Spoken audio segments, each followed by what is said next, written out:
आज के लेक्चर में हम लोग ज्योमेट्रिकल केसेस ऑफ कॉम्बिनेशन पर बात करने जा रहे हैं, जिसमें हम लोग ये सीखेंगे कि किसी भी प्लेन में अगर नॉन कोलिनियर पॉइंट्स यानी असंरेखीय अगर बिंदु दिए हुए हों तो कुल कितनी सरल रेखाएं खींची जा सकती हैं, या अगर कुछ उसमें से कोलिनियर हैं और कुछ नॉन कोलिनियर हैं तो ऐसे केसेस में कितनी सरल रेखाएं या स्ट्रेट लाइंस खींची जा सकती हैं।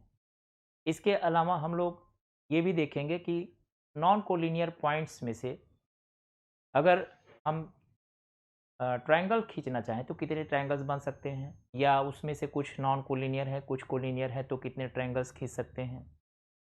कितने हम लोग इस तरीके से स्ट्रेट लाइंस जो खींचते हैं उस आधार पर हम लोग ये देखेंगे कि कितने किसी पैरेललोग्राम खींचे जा सकते हैं। अगर मान लीजिए हमको कुछ सेट ऑफ लाइंस दी हुई हों, एक set of line parallel line दी हो, दूसरी सेट ऑफ पैरेलल लाइन दी हुई हो, तो कुल कितने पैरेललोग्राम खींचे जा सकते हैं। या इसी तरीके से हम लोगों से पूछा जाता है कि किसी दिए गए पॉलीगन में है ना कुल कितने डायगोनल्स होंगे। तो तमाम इस तरीके के जो है हम लोगों के सामने ज्योमेट्रिकल केसेज ऑफ कॉम्बिनेशंस के प्रॉब्लम्स बनते हैं। तो आइए हम लोग शुरू करते हैं अपने पहले केस से, जिसमें हम लोग ये देखेंगे कि कुल कितने स्ट्रेट लाइंस एक प्लेन में दिए गए नॉन कोलिनियर पॉइंट से खींची जा सकती हैं। तो पहला केस हमारे सामने है number of straight lines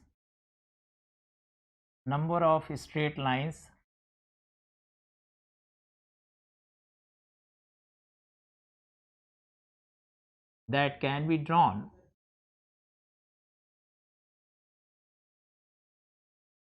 be drawn from n non-collinear points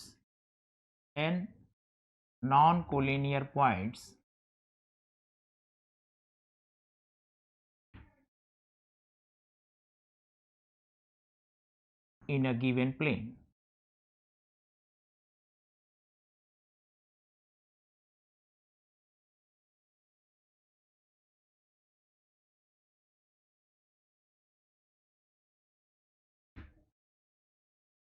जैसे एक प्लेन है और उस प्लेन में कुछ पॉइंट्स आपको दिए गए हों।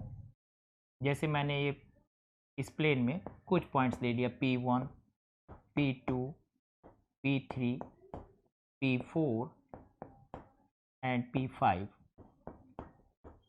आप देखिए कि यहाँ पर हमारे पास 5 पॉइंट्स हमने ले रखा है और ये नॉन कोलिनियर है। नॉन कोलिनियर का मतलब होता है कि वे तीन बिंदु जिनसे होकर एक सरल रेखा नहीं खींची जा सकती उसे हम लोग नॉन कोलिनियर कहते हैं, क्योंकि हर 2 पॉइंट से तो एक लाइन खींची ही जा सकती है।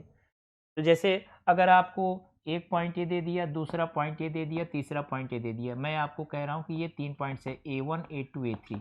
क्या ऐसी कोई लाइन है जो तीनों पॉइंट से होकर गुजरे? नहीं ना। तो we can not draw any line passing through. अगर इन दोनों को कंटेन करोगे तो ये छूट जाएगा, इन दोनों को कंटेन करोगे A1, A2 को तो ये वाला छूट जाएगा, अगर इससे खींचोगे तो फिर A3, A2 आएगा, A1 छूट जाएगा। यानी तीनों अगर नहीं अगर आ रहे हैं एक ही लाइन पे तो ये नॉन कोलिनियर बोले जाते हैं। तो ये पॉइंट्स हैं हमारे नॉन कोलिनियर। लेकिन अगर 3 पॉइंट्स इस तरह से हों जैसे A1, A2, A3 इस तरह से हो कि इनसे होकर के एक ही लाइन खींची जा सकती है तो इसे हम कहते हैं कोलिनियर। हिंदी में इसे कहते हैं संरेख और इसे कहते हैं असंरेख। तो पहले तो ये समझ लीजिए कि कोलिनियर और नॉन कोलिनियर का क्या मतलब है। और ये सभी पॉइंट्स एक ही प्लेन में होने चाहिए। जैसे ये हमारा बोर्ड है तो ये बोर्ड हमारा एक प्लेन है ना, तो सारे पॉइंट इसी प्लेन में ही होने चाहिए। अब अगर मान लीजिए एक पॉइंट यहाँ ले लें, एक पॉइंट यहाँ ले लें, एक स्पेस में कहीं यहाँ ले लें, तो वो पॉइंट्स मैं नहीं बात कर रहा हूँ जो इस प्लेन के बाहर हो। ठीक है। तो अब इसी पर ये बेस्ड क्वेश्चन है कि नंबर ऑफ स्ट्रेट लाइंस, कुल सरल रेखाओं की संख्या दैट कैन बी ड्रॉन जो खींची जा सकती हैं कहाँ से, from n non collinear points in a given plane. जैसे ये इस प्लेन में हमारे पास 5 पॉइंट्स हैं। अगर हम स्ट्रेट लाइन खींचना चाहें तो स्ट्रेट लाइन खींचने का क्या कॉन्सेप्ट है कि किसी भी 2 पॉइंट को आप लीजिए और उनसे उन्हें ज्वाइन कर दीजिए तो एक स्ट्रेट लाइन बन जाएगा। जैसे P1 और P3 को अगर हम ज्वाइन कर दें तो एक स्ट्रेट लाइन बन गई ना। P1 और P5 को ले लें तो ये एक स्ट्रेट लाइन और बन गई, P2 और P4 को ले लें तो भी एक स्ट्रेट लाइन बन गई, है ना? इस तरह से अगर हमारा प्रश्न ये है कि कुल कितनी स्ट्रेट लाइनें खींची जा सकती है, तो this is the question. Now in how many ways these straight lines can be drawn. तो इसके लिए हम यही कहेंगे कि जितने भी पॉइंट्स हैं उन पॉइंट से दो दो के कुल कितने ऐसे सिलेक्शंस पॉसिबल हैं। जैसे अभी हमने P1 P2 ले लिया तो इस सेट से एक लाइन, P2 P4 ले लिया इससे एक लाइन और सभी लाइंस डिस्टिंक्ट हैं, P3 P5 ले लिया तो इससे भी एक लाइन। तो हमारा क्वेश्चन कुल मिलाकर इस बारे में इस तरह से ये चेंज हो जाता है कि जितने भी पॉइंट्स हैं नॉन कोलिनियर उनमें से दो दो के कुल कितने ऐसे केसेस बन पाएंगे और जितने बनेंगे उतनी स्ट्रेट लाइंस। तो अगर ऐसे मान लीजिए यहाँ पर 5 पॉइंट्स हैं तो 5 पॉइंट्स में से दो दो के कुल कितने सिलेक्शंस पॉसिबल हैं, 5C2, और इसका मतलब कितना हो जाएगा अगर देखा जाए तो 10, है ना।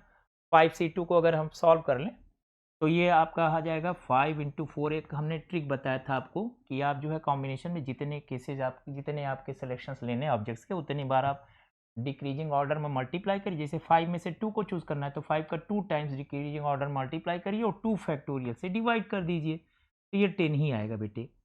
लेकिन अगर हम इसे कॉन्सेप्चुअली अगर करना चाहें n पॉइंट्स के लिए, क्योंकि अब फार्मूला तो जनरल केस में दिया जाता है, तो जाहिर सी बात है टोटल नंबर ऑफ वेज हो जाएगा NC2, लेकिन हम इसको लिखेंगे n × n-1/2, है ना। यानी n लाइंस में n पॉइंट्स में से अगर 2 पॉइंट्स को चूज करेंगे तो NC2 लाइंस हैं, ये एक्चुअली NC2 ही है लेकिन इसको इस तरह से लिखा जाता है। क्लियर। तो एक छोटा सा एग्जाम्पल जो है जो हम लोगों ने अभी अभी देख भी लिया है ना, उसी तरीके से कुछ समझने भर के लिए कि हम कह सकते हैं कि how many straight lines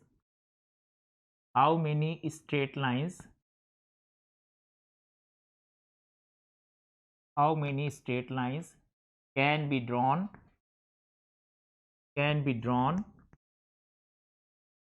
from 9 non-collinear points in a plane। तो ऑब्वियसली आपके पास 9 पॉइंट्स हैं, जैसा अभी हमने 5 पॉइंट्स के लिए लिया, तो 9 पॉइंट्स में से आप कहोगे total number of straight lines will be what, 9 non collinear points में से 2 पॉइंट्स कितने तरह से चूज कर सकते हो, इक्वल टू 9C2। तो 9C2 की वैल्यू होगी 9 × 8/2 × 1 which is equal to 9 × 4 is equal to 36। अब फॉर्मूला अगर इसको बेमतलब में ऐसे लर्न करने के लिए याद करने के लिए ऐसा लिखा तो आप अपने दिमाग पर कोई बर्डन ना लें। ये जरूर इस तरीके से फॉर्मूलाइज करके लिखा जाता है, but you need not remember और लर्न इट। आपको ऑटोमेटिकली ये चीज़ें याद हो जाती हैं, आप इसको रटिए मत। अगर आप इसको रटेंगे तो आपका कॉन्सेप्ट लेने का कोई मतलब नहीं है, फिर ये चीज़ें फार्मूले आपके ऊपर हमेशा बर्डन हो जाते हैं कि हमको इसका फार्मूला याद करना, उसका फार्मूला, मैथमेटिक्स ऐसे नहीं आती है। ठीक ठीक है। तो आपको जो है ये इसी तरह से करना चाहिए, हम भी ऐसे ही करते हैं। हम ये कोई याद रख कर के थोड़े ना बैठे रहते हैं कि किस चीज़ में कितना फार्मूला क्या क्या है। फार्मूले आपको नो डाउट बहुत सारे केसेस में याद भी होनी चाहिए। कई बार होता है कि आपके पास समय कम होता है, तुरंत अगर आपके दिमाग में है तो आपने रख दिया, लेकिन हर जगह ये काम नहीं करता है। क्योंकि कोई स्टैंडर्ड प्रॉब्लम अगर नहीं है, ऐसी प्रॉब्लम है जो डायरेक्ट फार्मूला बेस्ड नहीं है, तो वहाँ पर ये आपका कॉन्सेप्ट ही काम देगा। क्लियर। और अगर आपको कॉन्सेप्ट पता है तो आगे के भी केसेज आप समझ पाएंगे, और अगर फार्मूला पता है तो एक फार्मूला दूसरे फार्मूले को जनरेट नहीं करता है, क्योंकि कॉन्सेप्ट से ही हर फार्मूले जनरेट होते हैं। क्लियर। तो अब अगला केस हम लोग इसके बाद अब करने जा रहे हैं, जिस केस में हम लोग नॉन कोलिनियर पॉइंट के साथ कुछ कोलिनियर पॉइंट्स को भी लेंगे। तो बच्चों इसी केस में अगला है number of straight lines that can be drawn from n points in a plane of which m particular points are collinear. अगर आपके पास n पॉइंट्स हैं प्लेन में और उसमें से m पर्टिकुलर पॉइंट्स कोलिनियर हैं, तो कुल कितने जो है नंबर ऑफ लाइंस खींची जाएंगी, nc2 माइनस mc2 प्लस 1। इसको आप लेकर के बिल्कुल परेशान ना हो कि ये कैसे जनरेट हुआ। आपको एक एग्जांपल से हम इसको दिखा देते हैं और आपको ये फार्मूला भी समझ में आ जाएगा और एग्जांपल भी आपका कर लेंगे आप। जैसे एक प्रॉब्लम हम लोग लेते हैं और प्रॉब्लम ये है,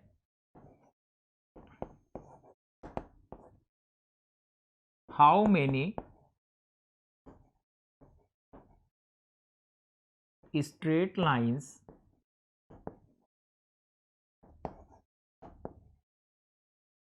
can be drawn from 9 points in a plane, 9 points in a plane of which 4 particular points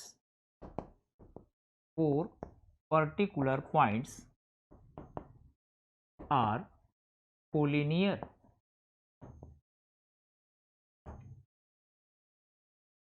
देखिए पिछले ही केस में आप लोगों ने 9 पॉइंट से कुल कितनी स्ट्रेट लाइंस खींची जा सकती हैं ये किया था, लेकिन सारे के सारे पॉइंट्स क्या थे, नॉन कोलिनियर थे।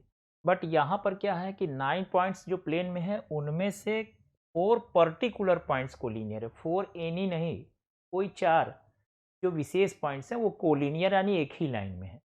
तो कुल कितनी लाइंस खींची जा सकती हैं, तो चलिए हम लोग इसको ऐसे समझते हैं कि मान लीजिए आपके पास 9 पॉइंट्स हैं, P1 P2 P3 P4 P5।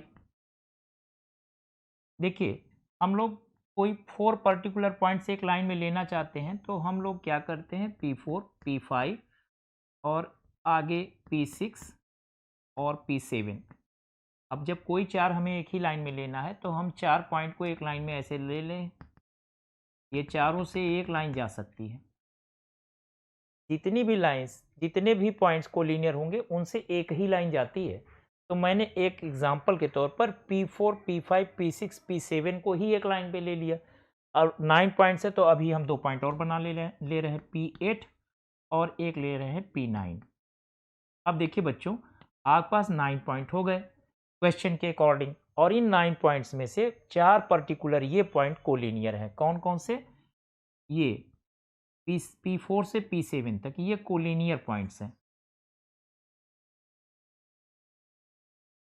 आपसे पूछ रहा है कितनी लाइंस खींची जा सकती हैं, तो देखिए यहाँ पर क्या है कि इन चारों से तो एक ही लाइन खींच पाओगे ना कि नहीं। अब ये चारों जो है एक ही लाइन में है तो एक ही लाइन तो जाएगी, लेकिन अगर ये चारों नॉन कोलिनियर होती तो कितनी लाइनें खींच पाते आप, 4C2। तो अगर हम इस बात को कह दें कि भाई ऐसा है कि जो टोटल लाइन है, अगर मैं ये मान लूँ एक सेकेंड के लिए कि ये चारों भी नॉन कोलिनियर होते तो टोटल 9 पॉइंट्स जो नॉन कोलिनियर होते उनसे कितनी लाइंस खींच पाते, 9C2। लेकिन अगर हम 9C2 आंसर दे दें तो सही होगा, नहीं होगा।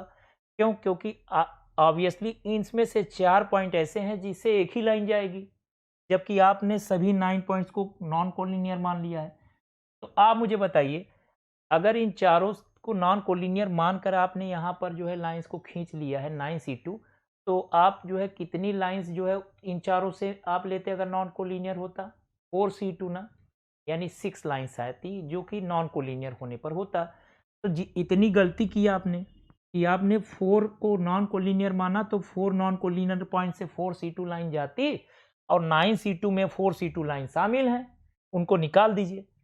तो उससे आपकी ये जो गलती आपने किया, इन सबको 9 पॉइंट्स को नॉन कोलिनियर मानकर 9C2 लाइन खींचकर, वो गलती आपने दूर कर ली कि 9C2 लाइंस टोटल होती अगर सब नॉन कोलिनियर होते, लेकिन चूंकि इन चारों से 4C2 लाइन इसमें जुड़ी हुई हैं, जो कि गलती कर दिया आपने, तो उतना निकाल दो। लेकिन 4C2 लाइंस में 6 लाइन जो जरूर खींचते, लेकिन आप मुझे ये बताइए क्या इन चारों से एक भी लाइन नहीं खींची जा सकती है? अब तो सब लाइन निकल गई चारों से, तो ये एक लाइन तो देगा ना। तो इसलिए हम एक लाइन को ऐड कर देते हैं कि 4 नॉन कोलिनियर पॉइंट से आप एक लाइन खींच सकते, 4 कोलिनियर पॉइंट से एक लाइन खींच सकते हो, तो उसको जोड़ लो और 4C2 जो है, जो लाइंस इसमें आपने पहले से ले रखा है उसको निकाल दो। तो ये आपका जो है टोटल नंबर ऑफ लाइंस हुआ। अब यहाँ अगर आप देखें तो टोटल नंबर ऑफ पॉइंट कितने थे, या 9 था। जो 4 पर्टिकुलर पॉइंट कोलिनियर थे वो m है 4। तो ऐसे केस में आप देखिए जो ऊपर का फॉर्मूला है बिल्कुल ये फिट बैठ रहा है कि नहीं, NC2 माइनस MC2 प्लस 1, जहाँ n 9 है और m की वैल्यू 4 है। बाय द वे इसकी वैल्यू अगर आप देखें 9C2 की तो हो जाएगा 9 cross 8 upon 2 cross 1 minus 4 cross 3 upon 2 cross 1 plus 1। तो ये आपका आ जाएगा 2 4 जा 8 और 2 2 जा 4, तो ये आ जाएगा 36 minus 6 plus 1 is equal to 31। तो 31 स्ट्रेट लाइंस पॉसिबल हैं। तो 9C2 की वैल्यू आपकी आ गई 36 और 4C2 यानी 6 निकाल दिया आपने, 36 माइनस 6 हो गया 30 और प्लस 1, 31 लाइंस खींच सकते हैं। अगर आप फिजिकली इसको चाहें कि आप देख लें कि 31 लाइन है, तो आप कंफ्यूज हो जाइएगा कि कैसे लाइंस आप ड्रॉ करेंगे। देखिए किसी दो पॉइंट को लेंगे तो एक लाइन जनरेट करेगा, लेकिन आप इसको जो है जब ज़्यादा लाइंस बनाएंगे, ड्रॉ करेंगे, है ना, तो डाउट होगा आपको। देख सकते हैं ऐसे लाइन खींच करके अगर कोई गिनना चाहे तो वो प्रॉब्लम में आ जाएगा, गिन नहीं पाएगा, ठीक है। तो इसलिए फॉर्मूले से आप बिल्कुल बना सकते हैं। तो ये रहा नंबर ऑफ स्ट्रेट लाइंस कैसे खींचे जा सकते हैं नॉन कोलिनियर पॉइंट से। और नॉन कोलिनियर में कुछ स्पेशल केस में हमने एम पर्टिकुलर पॉइंट्स को कोलिनियर ले लिया वो। अब हम लोग अगला केस करने जा रहे हैं कि इन्हीं नॉन कोलिनियर पॉइंट से कितने ट्रायंगल खींचे जा सकते हैं ईच केस में। तो आइए हम लोग अगला केस देखते हैं। तो बच्चों अगला जो केस है वो है इन्हीं नॉन कोलिनियर पॉइंट से कितने ट्रायंगल बनाए जा सकते हैं, और उसके भी दो केसेस होंगे। पहला केस है number of triangles that can be formed out of n non collinear points in a given plane. और दूसरा केस हम लोग पढ़ेंगे number of triangles that can be formed out of n points in a plane of which m particular points are collinear. तो जैसे कि पहले दो केसेस में आपने केवल नंबर ऑफ स्ट्रेट लाइंस निकाली थी, वैसे ही इन दोनों केसेस में नंबर ऑफ ट्रायंगल्स की बात हम करने जा रहे हैं। तो पहला केस है number of triangles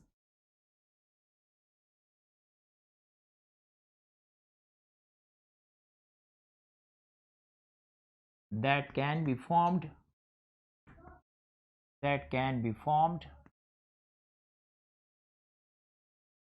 out of n non-collinear points in a plane, and that is equals to NC3। हम लोग इसे लिख सकते हैं n minus 1 n minus 2 over 3 factorial, that means 6। अभी हम इसको लेकर के आगे एग्जाम्पल से दिखा देंगे। तो ये पहला है इसमें, और दूसरा है number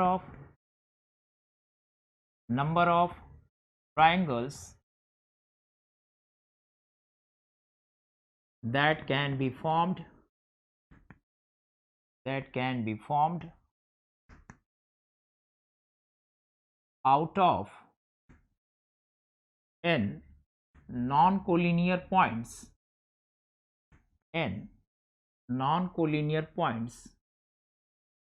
of which m particular points are collinear। तो ये हो जाएगा आपका NC3 minus MC3। Let us take an example based on this. जैसे हम आपसे कहें कि how many triangles can be formed, हम पिछले एग्जांपल को ही ले रहे हैं, out of 9 points in a plane in which, हम दो केसेस ले रहे हैं। First, all points are non collinear,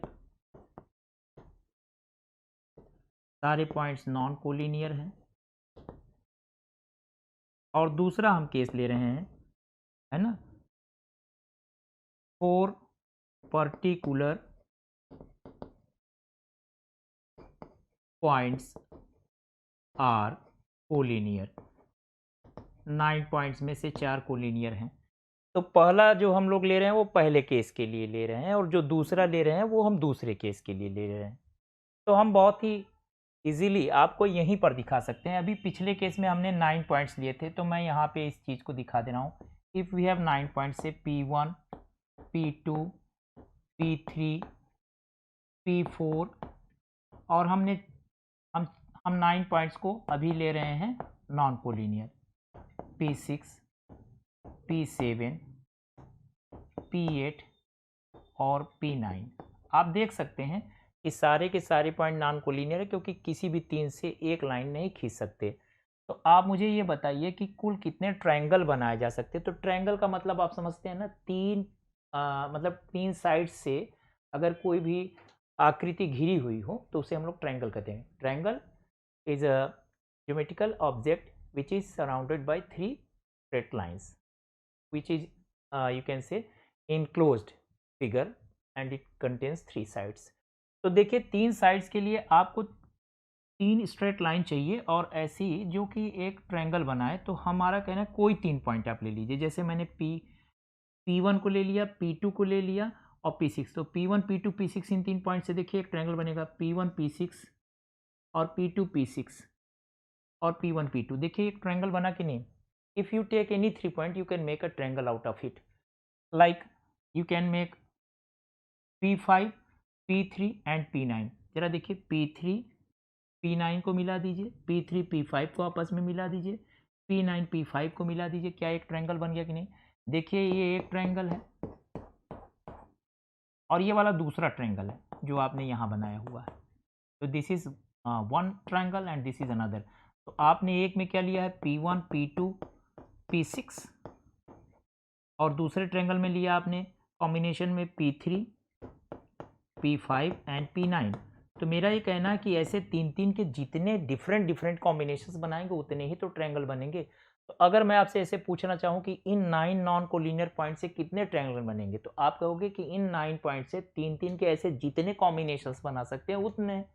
तो आपके पहले केस का आंसर होगा 9C3। अब 9C3 को अगर फार्मूला में मैंने आपको क्या बोला है कि इसको सॉल्व करना है, तो ऐसे भी कर सकते हैं कि 9 को 3 टाइम्स डिक्रीजिंग टाइम्स आप मल्टीप्लाई करिए और 3 फैक्टोरियल यानी 3 इंटू 2 इंटू 1 से डिवाइड कर दीजिए। तो यही आपका आंसर हो जाएगा, और ये हो जाएगा 3 3 ज़ा 9, 2 4 ज़ा 8, तो 84 आ जाएगा मेरा ख्याल है। आप इसे कैंसिल आउट करके भी देख सकते हैं। 3 3 ज़ा 9, 2 4 ज़ा 8, 3 4 ज़ा 12, 12 7 ज़ा 84। तो ये आपके 84 ऐसे ट्रायंगल्स बनेंगे।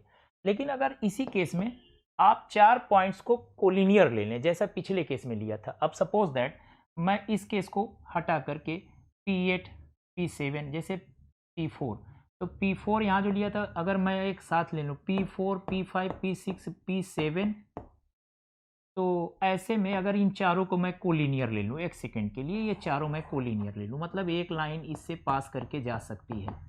तो क्या मुझे ये बताइए कि इन चारों से कोई ट्रायंगल बनेगा। अगर ये चारों पॉइंट एक ही लाइन में है तो क्या इससे कोई ट्रायंगल बनेगा, नहीं बनेगा। अगर मैं इन चारों को एक ही लाइन में ले लेता हूं तो कोई ट्रायंगल नहीं बनेगा। और ऐसे में आप 9 पॉइंट से अगर ट्रायंगल बनाएंगे तो 9C3 देगा, लेकिन अगर 4 ये कोलिनियर हैं तब तो गलत हो जाएगा। आप ही बताइए, अगर ये 4 कोलिनियर होंगे तो क्या 9C3 ट्रायंगल बनेंगे, नहीं बनेंगे ना, क्योंकि इन चारों से आप 4C3 ट्रायंगल बना चुके हैं इसी में। अगर ये नॉन कोलिनियर होते ये चारों पॉइंट, P4 यहाँ होता, P5 यहाँ होता, हाँ P6 यहाँ होता, P7 यहाँ होता, और ये कोलिनियर ना होता, तो ऐसे में ट्रायंगल आप बना पाते ना। इनसे इनका बन जाता, इससे ये ट्रायंगल बन जाता, इससे ऐसे ट्रायंगल, कई सारे ट्रायंगल बन जाते हैं आपके। लेकिन आप जो है इसमें जो है चारों एक ही लाइन में ले चुके हैं, तो इसलिए 4C3 ट्रायंगल जो आप बना सकते थे वो अब नहीं बनेंगे। तो 9C3 में से 4C3 निकाल दीजिए, क्योंकि दूसरा जो केस कह रहा है वो कह रहा है number of triangle that can be formed out of n non collinear points of which m particular points are collinear. तो आप मुझे बताइए n नॉन कोलिनियर पॉइंट से nC3 बनेंगे और m कोलिनियर पॉइंट से कोई ट्रायंगल नहीं बनेगा, तो nC3 में से mC3 निकाल दीजिए। अब जोड़ना कुछ नहीं है यहाँ, क्योंकि स्ट्रेट लाइन में तो हमें एक स्ट्रेट लाइन तो मिल ही रही थी। तो कोलिनियर पॉइंट से लाइन मिलती है, कोलिनियर पॉइंट से ट्रायंगल नहीं मिलता है। कोलिनियर पॉइंट से एक लाइन मिल जाएगी लेकिन ट्रायंगल कुछ भी नहीं मिलेगा, तो इसलिए यहाँ पे घटा देना है। तो इसके हिसाब से ये जो तुम्हारी वैल्यू आ जाएगी बेटा, वो आ जाएगी 84। इसकी तो वैल्यू निकाल ही चुके हो, 4C3 की वैल्यू 4 हो जाएगी, तो 80 लाइन्स आएंगी। ठीक है, तो इस तरह से ट्रायंगल का केस भी हो गया। अगला जो हम लोगों का केस है वो ऐसे तो ये है नंबर ऑफ पैरेललोग्राम्स कितने खींचे जा सकते हैं, एक सेट ऑफ पैरेलल लाइन से और दूसरे सेट ऑफ पैरेलल लाइन से। और फिर एक केस हम लोग डिस्कस करेंगे number of diagonals of a given polygon of n sides. तो अब हम लोग अगले केस पर अब आते हैं बच्चों। अब हम लोग अगला काम करने जा रहे हैं, number of parallelograms that can be formed out of a set of m parallel lines intersecting another set of n parallel lines, and its formula is mn m minus 1 n minus 1 over 4। देखिए इस case को ऐसे समझिए कि अगर आपके पास एक set of parallel lines हैं, ठीक है 1 2 3 4 dash dash dash so on. मान लीजिए ये आपके पास पैरेलल लाइंस हैं, एक सेट है, सभी आपस में पैरेलल हैं। तो 1 से लेकर m तक पैरेलल लाइंस हैं। यही आपकी आर्टिकल कह रही है कि कितने पैरेललोग्राम्स खींचे जा सकते हैं out of a set of m parallel lines intersecting another set of n parallel lines. और दूसरी कुछ n पैरेलल लाइंस हैं, उनको ये इंटरसेक्ट करता है 1 2 3 4 सो ऑन ऐसे। तो ये लाइन है आपका 1 2 3 4 so on up to n। तो देखिए एक सेट ऑफ लाइंस ये है, दूसरी सेट ऑफ लाइंस ये है, और इनसे कितने पैरेललोग्राम खींचे जा सकते हैं। तो कॉन्सेप्ट है, पैरेललोग्राम का मतलब होता है एक ऐसी ज्योमेट्रिकल ऑब्जेक्ट जो चार साइड से है, जिनमें आमने और सामने जो है ये लाइंस पैरेलल हो। ये पैरेललोग्राम है जिसमें देखिए ये दोनों लाइंस आमने सामने पैरेलल हैं। ये एक सेट है और ये दूसरा सेट है। तो आप देख सकते हैं कि 4 साइडेड एक हमारा जो है ज्योमेट्रिकल ऑब्जेक्ट है जिसमें चार साइड्स हैं, जिसमें एक दूसरे के सामने की साइड्स पैरेलल हैं। तो पैरेललोग्राम अगर हमको यहाँ बनाना है तो हमको बनाने के लिए दो साइड्स एक सेट से उठानी पड़ेगी, दो साइड्स दूसरे सेट से उठानी पड़ेगी, क्योंकि आमने सामने की साइड पैरेलल होनी चाहिए। तो हम इस सेट से जिसमें आपके पास m पैरेलल लाइंस हैं, इनमें से कोई दो चूज कर लें। जैसे मान लीजिए हमने इसमें से फर्स्ट चूज कर लिया और थर्ड चूज कर लिया, तो ठीक है, ये दो साइड्स दे देगा। और अगले से भी हमें ऐसे ही दो चूज कर लेना चाहिए। जैसे मैंने यहाँ पे मान लीजिए कि सेकेंड चूज कर लिया और फोर्थ चूज कर लिया। अब देखिए कि इसकी फर्स्ट और थर्ड और इसकी सेकेंड और फोर्थ कहाँ पर मिलती है। तो मैं तो ये देख रहा हूँ कि फर्स्ट ये है आपकी, सेकेंड और फर्स्ट यहाँ मिल रही है। तो फर्स्ट ये है, ये पहली वाली है, देख रहे हैं यहाँ से पहले सेट से, और इससे दूसरी वाली ये है, ठीक, और इससे फोर्थ वाली ये है, ठीक, और ये वाली थर्ड है। तो मैं देख रहा हूँ कि फर्स्ट और थर्ड ये देखिए ये वाली है इस सेट से, और सेकंड और फोर्थ इस सेट से। ये सेकंड है, ये फोर्थ है, और ये फर्स्ट है, और ये थर्ड है। देखिए ये पैरेललोग्राम बन गया कि नहीं बन गया, आपका बन गया पैरेललोग्राम।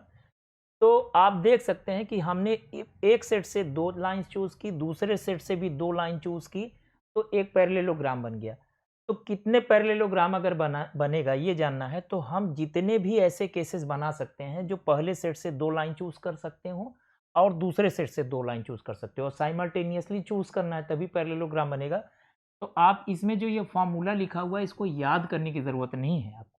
ये देखिए है क्या, तो आप कहोगे नंबर ऑफ पैरेललोग्राम्स। मैं इसका एक्सप्लेनेशन दे रहा हूँ यहाँ पे कि ये कैसे आपको करना है, ठीक है, क्योंकि फॉर्मूले में अभी अभी मैंने बताया कि उसको आप लर्न करेंगे तो आप कंफ्यूज होंगे। तो number of parallelograms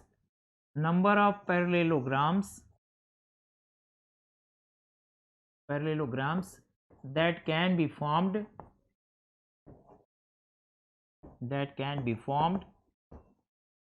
will be, क्या बोला मैंने, पहले m स्ट्रेट लाइन से दो को चूज करिए और दूसरे n स्ट्रेट लाइंस जो है एक सेट से दो लाइन चूज करिए। तो अब इसी को आप सिंप्लीफाई करिए। MC2 की वैल्यू क्या हुई, m into m minus over 2 factorial n into 2, और NC2 का क्या हुआ, n into n minus over 2। Simply वे ऐसे ही करते हैं हम, फॉर्मूले के हिसाब से आप MC2 को अगर आप ऐसे कहेंगे m factorial over 2 factorial into m minus 2 factorial, तो आएगा तो उतना ही, but it will take a little bit of more time. तो m into m minus 1 into m minus 2 factorial, फिर इससे ये कैंसिल आउट हो जाएगा, 2 फैक्टोरियल तो 2 ही हुआ, इंटू एम माइनस 2 फैक्टोरियल, तो ये कैंसिल आउट हुआ, तो आया कितना, m into m minus 1 over 2, तो ये तो उतना ही है ना, तो इसलिए डायरेक्ट लिख देते हैं हम। अगर आप इसको देखें तो एम एन एक साथ कर लीजिए, m minus 1 n minus 1 over 4, तो आपने देखा कि ये वही फॉर्मूला है ना। तो उम्मीद करता हूं कि ये आपको बात समझ में आ गई होगी कि ये फॉर्मूला कैसे आया। तो इस आर्टिकल को आपने समझ लिया। अब जैसे इस पर कोई क्वेश्चन पूछे तो क्या पूछेगा, यही कहेगा ना कि how many parallelograms can be formed by a set of 6 parallel lines, ऐसे कह दिया, by a set of 6 parallel lines intersecting another set of 3 parallel lines. मतलब यहाँ पर नंबर दे देगा, जैसे कहेगा एक सेट से मान लो 6 लाइन चूज कर लिए, मैं यही 6 मान लेता हूँ, चलिए 6 लाइन्स हैं, और अनदर सेट ऑफ 3 लाइन्स, तो मैं यहाँ पर आगे नहीं जाता हूँ, इसमें 3 ही लाइन्स हैं, चलिए खत्म करिए। तो इससे 3 ही लाइन है यहाँ तक 1 2 3, तो क्या होगा 6C2, 6 में से 2 चूज करिए, इंटू 3C2, बस आपके आ गया। ये 6C2 की वैल्यू कितनी हो जाएगी, 6 into 5 upon 2 into 1, cross 3C2 की वैल्यू 3 इंटू 2 अपॉन 2 इंटू 1, तो क्या हो जाएगा, ये 2 से 2 कैंसिल, 2 3 जा 6, 15 into 3 equals to 45, that's it. तो न्यूमेरिकल वैल्यू अगर दे देगा तो फिर आप उसमें न्यूमेरिकल वैल्यू रख लीजिएगा। तो ये जो है कुल मिला करके आपका नंबर ऑफ पैरेललोग्राम्स इतने आप खींच सकते हैं, किसी भी एक सेट ऑफ पैरेलल लाइन को दूसरे सेट ऑफ पैरेलल लाइन से इंटरसेक्ट कराने पर, ये आपने सीखा। अगला जो हम लोग सीखने जा रहे हैं वो है number of diagonals of a n sided polygon. तो आइए हम लोग देखते हैं कि नंबर ऑफ डायगोनल्स कैसे जान सकते किसी भी पॉलीगन के। बच्चों अगला हम लोग जो केस करने जा रहे हैं वो है number of diagonals of n sided polygon, यानी एन भुजाओं के एक बहुभुज से कुल कितने डायगोनल्स खींचे जा सकते हैं। अब जैसे एक एग्जांपल से हम लोग इस केस को देखते हैं। ये फॉर्मूला अगेन आपके सामने एन एन माइनस 3/2, इसको आप केयर ना करिए, आप देखिए कि किस तरीके से हम लोग इस केस को समझते हैं एक एग्जाम्पल से। हम एक एग्जाम्पल लेते हैं और उसमें हम ये पूछते हैं कि हाउ मेनी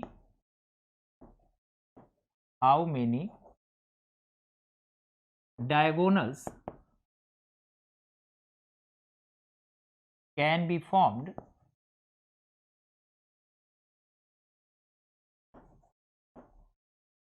या बेटर ये हो कि how many diagonals are there, है ना, of polygon of 6 sides.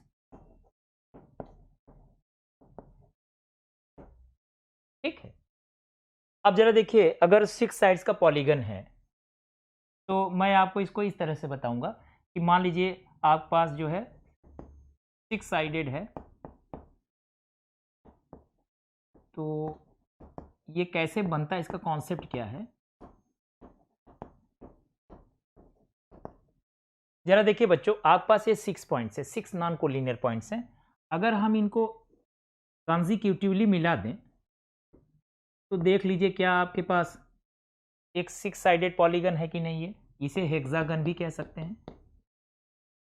Hexagon. Hexagon का मतलब होता है खटभुज। तो 6 पॉइंट्स हैं और छवों के छवों क्या है, ये नॉन कोलिनियर पॉइंट्स हैं।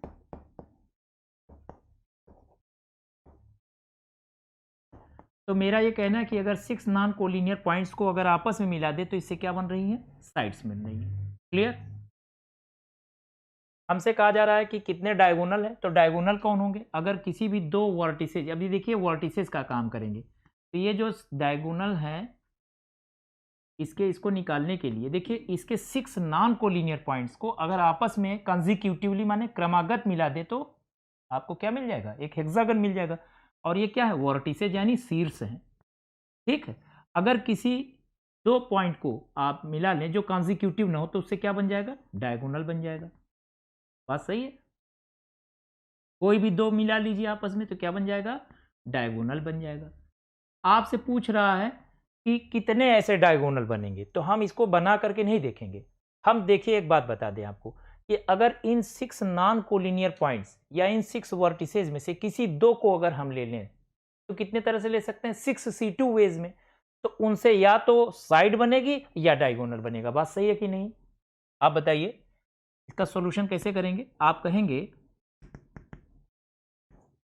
टोटल नंबर ऑफ, ठीक है, sides plus diagonals is equal to 6 C2। बात सही है, अगर 6 पॉइंट से किसी दो को मिला लीजिए तो या तो साइड बनेगी या क्या बनेगा, डायगोनल बनेगा। तो हमारा कहना है कि टोटल साइड्स जितनी है और टोटल डायगोनल जितने हैं वो 6 पॉइंट्स ये जो भी हैं वर्टिसेज हैं इनमें से किसी दो को आप मिला दीजिए तो आपको साइड मिल जाएगी और डायगोनल भी मिल जाएगा। बात सही है। अच्छा, इस हिसाब से टोटल नंबर ऑफ साइड्स तो 6 हो गए प्लस डायगोनल्स हमको पता नहीं है, बोलिए पता है, डायगोनल्स नहीं मालूम है, इक्वल टू 6 C2। तो डायगोनल्स कितने हो जाएंगे बेटे, डायगोनल्स हो जाएंगे हमारे 6 C2 माइनस 6।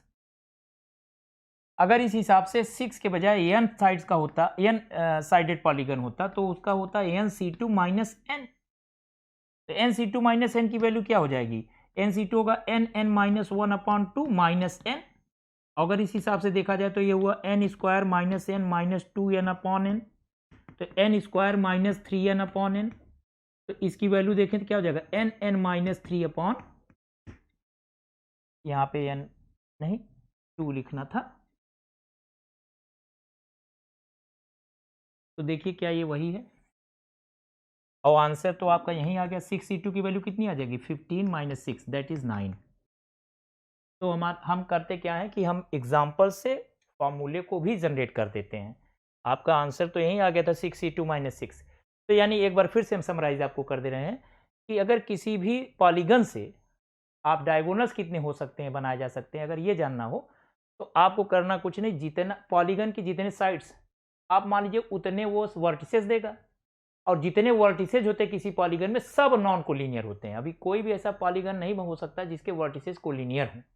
तो 6 साइडेड पॉलीगन है तो 6 वर्टिसेज, 6 वर्टिसेज कौन कौन से, A1 A2 A3 A4 A5 A6, और ये सब क्या है, नॉन कोलिनियर है। और 6 vertices mean 6 non collinear points. आप इनमें से किसी दो को चूज कर लीजिए तो या तो वो साइड देगा या डायगोनल देगा। तो मैंने क्या काम किया, अगर डायगोनल की संख्या जाननी है तो हम पहले क्या करेंगे कि देखेंगे कि कुल साइड्स और कुल डायगोनल अगर चाहें तो 6 C2 होगा। कुल साइड आपको पता ही है 6 ही होंगे क्योंकि हेक्सागन है, ये कह रहे हैं प्रॉब्लम में कि आपके 6 साइडेड है तो हेक्सागन हुआ। तो 6 number of sides plus diagonal बराबर 6 C2। तो डायगोनल कितने होंगे, 6 C2 माइनस 6, और इसकी वैल्यू हो जाएगी 9। अब फॉर्मूला क्या है उस बात को मैंने यहाँ पर 6 के बजाय n से दिखा दिया कि n C2 अगर n साइडेड डायगोन वो होता पॉलीगन होता तो n C2 आपके टोटल जो है डायगोनल्स और साइड्स होते, और उसमें से n साइड्स निकाल देंगे तो डायगोनल बनेगा। तो इससे n C2 माइनस n की वैल्यू ही n माइनस 3/2 आएगी जो एज ए फॉर्मूला लिखा हुआ है। तो आपको इसे याद करने की ज़रूरत नहीं है। तो उम्मीद करता हूँ कि आपको ये भी समझ में आ गया होगा। तो बच्चों आज ये हमारा जो है परमुटेशन एंड कॉम्बिनेशन में कॉम्बिनेशन ही चल रहा था, बेसिकली इस चैप्टर का नाम परमुटेशन एंड कॉम्बिनेशन है। तो ये हमारा जो है इस पे लास्ट जो है लेक्चर था। तो आज से हम लोगों का ये परमुटेशन कॉम्बिनेशन का चैप्टर समाप्त हुआ। अब इस पर बेस्ड आप और प्रॉब्लम्स करें, एक्सरसाइजेस करें, ठीक है, और हम लोग इसके बाद फिर डिस्कस करेंगे प्रोबेबिलिटी थियरी। ठीक है, जय हिंद।